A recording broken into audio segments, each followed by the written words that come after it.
నా నా పని నాకు ఇప్పుడు గ్రీవెన్స్ ఉంటుంది పబ్లిక్లీ పోవాలి. ఆ కార్యక్రమం ఉంటే మధ్యాహ్నం కాదు, ఇప్పుడు ఎందుకు చేస్తున్నా? ఈ రెండు పాసిబిలిటీస్ అన్ని పై నుంచి వచ్చినాయి. నేనేమంటే మీకు ఫ్లెక్సిబిలిటీగా మీకు పై వాళ్ళు ఉండొచ్చు, నాకెవరు పై లేదు. మీ ఫ్లెక్సిబిలిటీగా మీకు ఇట్లా హౌస్ అరెస్ట్ మీతో పాటు అంటే ఓకే, అంటే మీరు ఇక్కడే ఉంటారు అంటే ఓకే, మేము ఇక్కడే ఉంటాం. నేనేమంటున్నా, మీరు కమ్యూనిటీలో ఉంటే నేను ఒప్పుకోను. కమ్యూనిటీ బయట ఉండదు, ఈ కమ్యూనిటీలో ఉంటే నేను ఒప్పుకోను. ఎందుకంటే మిగతా నాతో పాటు చాలా మంది ఫ్లాట్ వాళ్ళు ఉన్నారు. ఎవరికి ఇబ్బంది కలిగిస్తాం. ఏమంటున్నా, మీరు ఇక్కడ ఉండే చిన్న చిన్న పిల్లలు వచ్చినారు కాబట్టి మీరు బయటికి వెళ్ళిపోయి ఉండండి. నేను పోవాలనుకున్నప్పుడు నేనే వస్తా, బాగా చెప్తా. నేను మీ ఆదేశాల మేరకు ఉండడం కూడా కాదు, నేను పోవాలనుకుంటే నేనే వస్తాను. నేను పబ్లిక్ కలిసేది ఉంటుంది, మీరు ఎట్లా చెప్తారు? ఇలాగే సిచ్యువేషన్ బాగాలేదు కానీ సిచ్యువేషన్ బాగాలేదు, మిమ్మల్ని చేసి కూడా ప్రొవోక్ అవుతారు కదా. నేను ఏమన్నా ఎమోషన్ అవుతారు, ప్రమోట్ చేసే మనిషిని కావాలి. ల్యాండ్ ఆర్డర్ ఇష్యూ అవుతుంది. నేనేమంటున్నా, నేను ఇప్పుడు ఆఫీస్కి పోవాలి. నా ఆఫీస్కి పోవడానికి ఇతను ఆఫీస్కి పోవద్దని ఏదైనా అధికారి ఇన్స్ట్రక్షన్ ఇచ్చిందా? ప్రివెంటివ్ కస్టడీ అన్న ఏమైనా జరుగుతుంది అన్నది ఆల్రెడీ నిన్న చూశారు మీరు అక్కడ గాంధీ దగ్గర కూడా. ఇప్పుడు నిన్నటి ఎమోషన్ ఇవాళ ఉన్నది, నిన్నటి ఎమోషన్ ఇవాళ ఉండదు. వాళ్ళందరం బాధలో ఉన్నాము, ఖచ్చితంగా ఖచ్చితంగా ఉన్నారు, అట్లేం లేదు. అందరం బాధలో ఉన్నాము. నేను లా అండ్ ఆర్డర్కి ఇబ్బంది కల్పించేంత దుర్మార్గమైన రాజకీయ నాయకుని కాదు. నేను భాజప్తో నిన్న మీ అడిషనల్ డీసీపీ గారు వస్తే వీఆర్ వెరీ కోఆపరేటింగ్ అని చెప్పినాము. వాళ్ళు చెప్తే వాళ్ళు స్టేషన్ తీసుకపోతే పోయినాము. వాళ్ళది మేము విన్నాము, మాది వాళ్ళు విన్నారు. ఇక్కడ ఇష్యూ లేదు. నా బాధ్యత ఏంటి? నా ఆఫీస్ పోయి నేను వర్క్ చేసుకోవడం.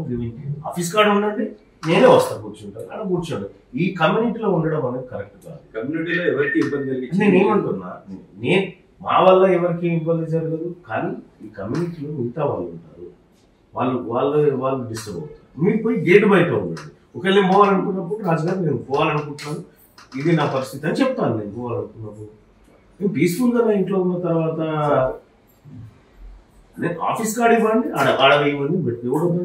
నేను ఆఫీస్ కార్డుకి అయితే పోవాలి కదా, నేను న్యూస్ అయితే చేసుకోవాలి కదా, నా గ్రీవెన్స్ అయితే ఉంటుంది కదా, పబ్లిక్ వస్తారు కదా. అది నా విధులను మీరు ఎట్లా అడ్డుకుంటారు? నేను రిప్రజెంటేటివ్, ప్రజలు నా దగ్గరికి వస్తారు, వాళ్ళని కలవాల్సిన బాధ్యత నాకు ఉంది. దాన్ని మీరు అడ్డుకోవడం తప్పు కదా. ఒకటే పాయింట్ ఆఫ్ వ్యూ ఏంటంటే, ల్యాండ్ ఆర్డర్ ఇష్యూలో ఒకవేళ ఏదైనా జరుగుతుంది ఇబ్బంది. సో మళ్ళీ వల్ల ఎప్పుడు ల్యాండ్ ఆర్డర్ ఇష్యూ వచ్చింది? ప్రివెంటివ్ గా ఏమన్నా వచ్చిందా అన్న?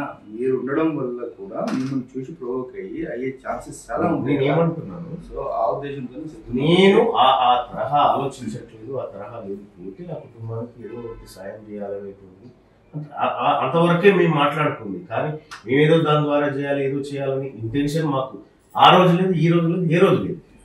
మనిషి ప్రాణం పోయింది, ఏదైనా చేయాలని మా కమిటీలో మాట్లాడుకున్నాం, అంతవరకే. కానీ ఇంకొకటి కాదు, మేము ఏదో చేసి దాని ద్వారా ఎవరిని ఇబ్బంది పెట్టే ఇంటెన్షన్ మాకు లేదు. మేము క్లియర్గా నేను ఇప్పుడు పోను, నేను 10 గంటల తర్వాత మేము పోవాలనుకున్నాం అన్నమాట. వస్తాను నాలోపు నేను ఆఫీస్కి పోవాలి, వర్క్స్ చేసుకోవాలి. మీరు ఆఫీస్ కార్డు కదండి నాకు ఇవ్వండి, లేకపోతే నన్ను మీరే తీసుకుపోండి నా ఆఫీస్ కార్డు. నేను మీరే నా ఆఫీస్ కార్డు తీసుకెళ్ళండి.